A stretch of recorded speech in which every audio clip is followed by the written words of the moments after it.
Welcome to the AFR Saints channel, where we provide you daily content on your favorite team, the New Orleans Saints. Do us a favor and hit that subscribe button. Be sure to leave your comments below and smash that like button. Who dat? So the Saints win their third in a row. For a team that had not won back-to-back games all year, to now have a 3-game winning streak heading into Week 18, with a chance to win a home game against Carolina with an interim coach and potentially to polish off a 4-game winning streak to finish the season and be just a game off of what you did a year ago is a pretty dramatic about-face. Because I would have told you, and I mean, what we talked about here was I thought after the Saints beat the Rams that they would lose to the Bucs and lose to the Falcons, which they did. And I said I thought they could win the home divisional games. I thought they could beat Atlanta, which they did. And I thought they could beat Carolina, which they have a chance to do. I did not see them going on the road and beating Cleveland. Remember, the narrative around the game with Cleveland is Deshaun Watson was back. So the Saints were going to face not Jacoby Brissett, but they were going to face Deshaun Watson in his third game back. And they did that, rallied from a double-digit deficit in like negative temps, wind chill, single-digit, temperatures with negative wind chill, and then went on the road and beat the best team in the NFC. So this 3-game winning streak is very encouraging. Now, listen, I am a guy who and I don't know that we necessarily need to dive deep into the game against the Eagles. The Saints have been eliminated from the playoffs. Tampa beating Carolina, rallying to beat Carolina, locked up the division. The Saints had an outside shot at a wild card. They needed about 4 things to go their way. The first among them was Minnesota beating Green Bay on Sunday, and Green Bay waxed Minnesota, so the Saints have been eliminated. They'll play Week 18 against Carolina, and that's it.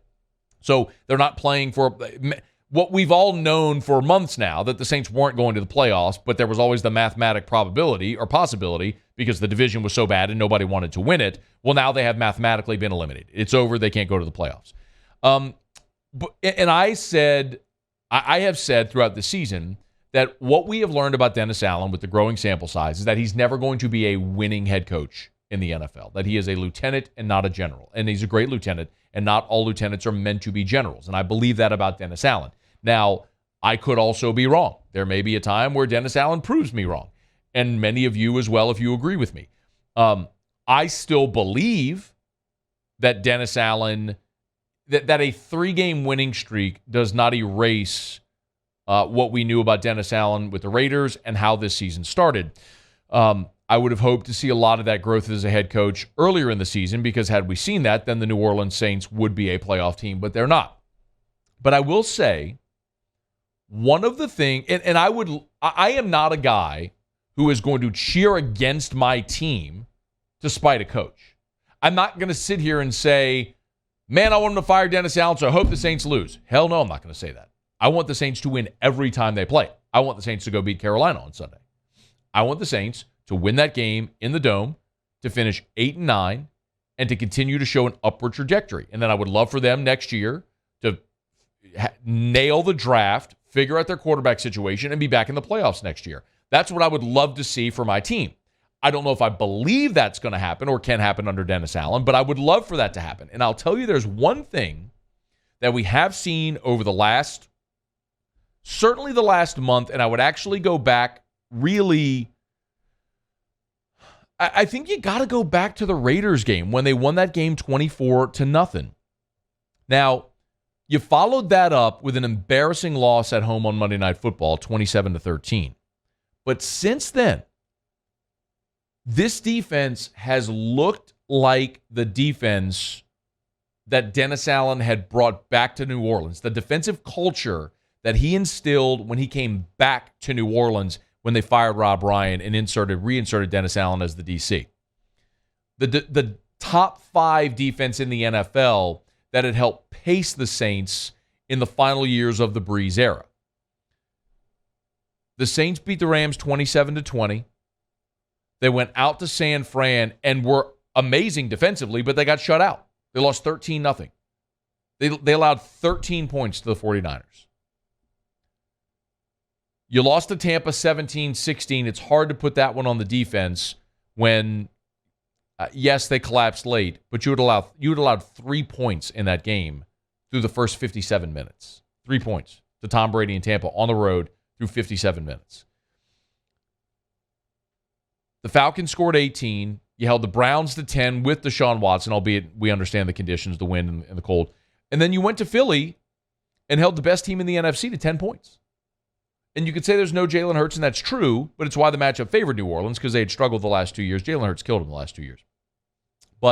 And that matchup did favor. But the Eagles went to Dallas last week on Christmas Eve, and although they lost, they scored 34 points on the road in Dallas with Gardner Minshew. So let's not pretend like the Eagles are just void of talent without Jalen Hurts. And if there was an argument to be made for Dennis Allen before this season, it was, okay, you're keeping the culture the same, have it play this great defense, figure out quarterback, Pete Carmichael, call the offense, and that's been a disappointment. But just revisiting what the argument was before the season or when Dennis Allen was hired, the thing that went awry to start the season is Dennis Allen's defense sucked. It sucked. They were one of the worst. They were a bottom 5 defense in the NFL. They allowed 26 to Atlanta, 28 to Minnesota, 32 to Seattle, 30 to Cincinnati, 42 to Arizona. And I know there were 2 pick sixes, but even with that, you still allowed 30 points to Arizona and Kyler Murray. And that was a team, if you remember, that was anemic offensively. They couldn't score. That was the team that's won 1 game at home in the last dozen, and that game is against New Orleans. So they were, the thing that we all thought was going to be great was atrocious. Well, in the last 7 games, over the last 5 games, so Eagles, Browns, Falcons, Bucks, Niners, so that's after the 27-20 game against the Rams, the Saints have allowed 13, 17, 18, 10, and 10. That averages out to 13.6 points per game. Over the last month, they have been one of the top 5 defenses in the NFL. They have looked like the team we thought they were going to be. They looked like the team that had been great defensively for the last half decade. So that is really encouraging. Now, you're still dead last in the NFL in takeaways. You got 12 on the whole season. But welcome back, Marshawn Lattimore. His pick 6 iced the game for you in Philly on Sunday. How different does your secondary look if Lattimore's been there? That's a fair question to ask. I missed 2 months with a lacerated kidney. So, yes, Cam Jordan's bumping up against a double-digit sack season now after the 3 that he had on Sunday. How about Caden Ellis, y'all? Caden Ellis, you realize Caden Ellis has 7 sacks this year? That's a guy that was a 7th-round draft pick, only played because of the injury to Pete Werner, and now you legit have a question going, are you going to ride with Pete Werner and Caden Ellis and move on from Demario Davis? I don't want that, by the way. I mean, man of God is my dude, and he's the greatest free agent acquisition of the Peyton era outside of Drew Brees. So, I mean, I don't want him to go anywhere, but I guess my point is you have the heir apparent, right? That's fair to say. For whenever Demario Davis decides he's going to call it a career. But Caden Ellis is an unrestricted free agent. You're going to have to deal with that this offseason. Alontae Taylor has really emerged. I guess my point is you can build around this defense. The defense we've seen over the last month, if that's the defense that they're going to ride with moving forward, you can build around that defense, go into this offseason, and figure out what you're going to do at quarterback. And the answer ain't Andy Dalton. And I don't think it's Derek Carr either for all those conversations. We can talk about that, contract and all the things that are out there about it that make it quite difficult. You don't have the draft capital that you'd like. Is there another answer? That's going to be a conversation that dominates the next 3 months of Saints talk. But if that defense is here to stay, the defense we've seen over the last month, now you're cooking. Because if that defense had showed up the first month, you're a playoff team.